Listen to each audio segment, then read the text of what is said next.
Le siècle de la sororité Diaspora 2026 a tenu ses promesses à Bouaké. Organisé les 13 et 14 août 2026, en marge de la 7e édition du Forum sous-régional de la jeunesse sur la paix, la sécurité et les droits de l'homme, l'initiative a réuni jeunes femmes, responsables associatifs, autorités et modèles de réussite autour du leadership féminin et de la transmission intergénérationnelle. Lancée à la direction régionale de la jeunesse, la première journée a été consacrée à des ateliers pratiques autour de la créativité, de la gestion financière, du dessin, des jeux et des activités solidaires, favorisant les échanges et le renforcement des liens entre participantes.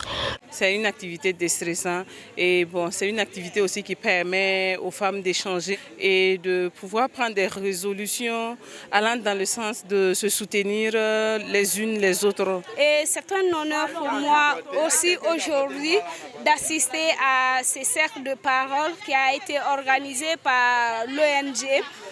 Synergie. Et c'est des activités personnellement moi j'ai beaucoup apprécié et je pense que c'est des initiatives aussi que nous pourrons dupliquer dans nos différents États.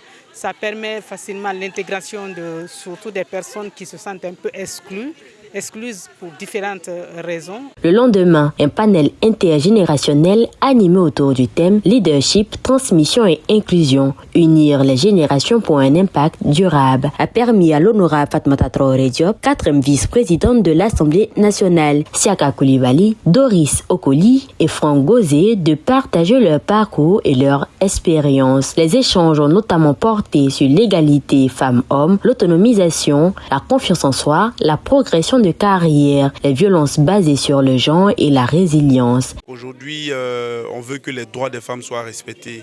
Vous savez, une femme qui a le même diplôme qu'un homme doit pouvoir avoir le même salaire qu'un homme. C'est un droit. Une femme qui est occupée, la femme ne doit pas seulement rester à la maison forcément, mais elle doit pouvoir aussi choisir de ce qu'elle veut faire. Une femme qui décide de rester à la maison, c'est son choix. Une femme qui décide de travailler, c'est aussi son choix. Alors, ma communication a porté sur le leadership féminin. Quels sont les challenges auxquels on fait face en tant que femme et également comment progresser, réussir dans un milieu à majorité masculin. Donc je travaille dans un secteur minier, donc c'est environ 15% de femmes. Comment on travaille avec les collègues hommes? Comment est-ce qu'on collabore de manière intelligente avec eux? Comment est-ce qu'on s'assure de pouvoir gravir les échelons?